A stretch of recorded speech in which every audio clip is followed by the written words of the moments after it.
आज की कहानी एक भयानक टैक्सी ड्राइवर की है, जो आज तक की सबसे भयानक कहानी है। तो बने रहे एंड तक। और मैं आपका दोस्त सिफान। तो चलिए बढ़ते हैं आज की कहानी की ओर। तो दोस्तों, मेरा नाम इरफान है। उस रात का खौफ आज भी मेरी रूह को हिला देती है। मैं एयरपोर्ट से घर लौट रहा था, रात के करीब 12:30 बजे। मैंने एयरपोर्ट से बाहर निकल तो देखा तो पूरी सड़क सुनसान थी। न कोई रिक्शा, ना ही कोई टैक्सी नजर आ रही थी। मैंने सोचा कि थोड़ा आगे चला जाए और आगे से कुछ न कुछ तो मिल ही जाएगा। तभी एक पुरानी पीली और काले रंग की टैक्सी मेरे तरफ आ रही थी। मैंने हाथ हिलाकर उस टैक्सी को रोका और वही मेरी जिंदगी की सबसे बड़ी भूल थी। टैक्सी मेरे पास आकर रुकी। ड्राइवर ने सिर झुकाकर कहा, बैठ जाओ, कहाँ जाना है? उसकी आवाज़ ठंडी और भारी थी और मैं भी थका हुआ था। बिना कुछ सोचे समझे मैं टैक्सी में बैठ गया। जैसे ही टैक्सी थोड़ा आगे चली तो उसमें अजीबोगरीब चीज़ें होने लगी।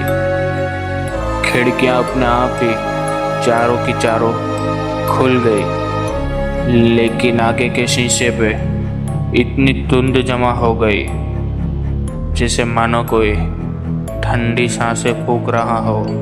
कुछ देर बाद मैंने देखा कि गाड़ी बार बार सुनसान रास्ते पर घूम रही है।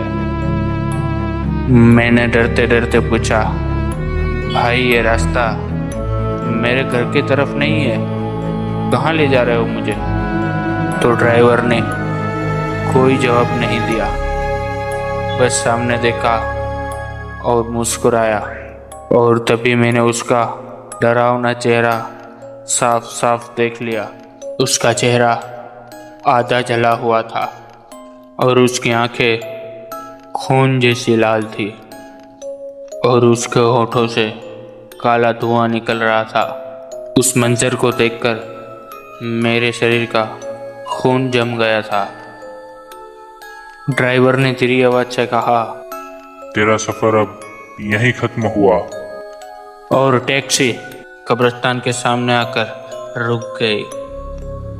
दरवाजे अपने आप लॉक हो गए और खिड़कियां भी बंद हो गई। मैं अपनी पूरी ताकत से चीखा, खिड़की तोड़ने की कोशिश की, लेकिन आवाज़ बाहर तक नहीं जा रही थी।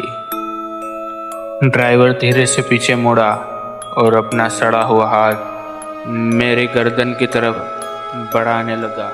उसकी आंखों की आग मेरे चेहरे को झुलसा रही थी। मुझे लगा कि अब मेरी मौत पक्की है। तभी अचानक से टैक्सी का दरवाज़ा खुला और उसने मुझे बाहर की तरफ धक्का दे दिया और मेरा पैर पकड़कर कब्रिस्तान की तरफ घसीटते हुए ले जा रहा था। तभी मेरा सर पत्थर से टकराया और मैं बेहोश हो गया। और जब होश आया तो मैं सड़क के किनारे पर पड़ा था। मैंने उठकर देखा तो ना टैक्सी थी ना ड्राइवर। मेरे चारों तरफ सिर्फ कब्रिस्तान की ठंडी हवा बह रही थी। आज भी लोग कहते हैं कि वो टैक्सी ड्राइवर बरसों पहले एक हादसे में जलकर मर गया था। उसकी आत्मा हर बरसात की रात टैक्सी चलाकर किसी यात्री को कब्रिस्तान तक लेकर जाती है और वो कभी भी लौट कर नहीं आते। तुम कैसे जिंदा बच गए वो तो कुदरत ही जाने। इस कहानी में बस इतना ही। कहानी आपको पसंद आई हो तो लाइक और सब्सक्राइब जरूर से करें। तब तक के लिए बाय एंड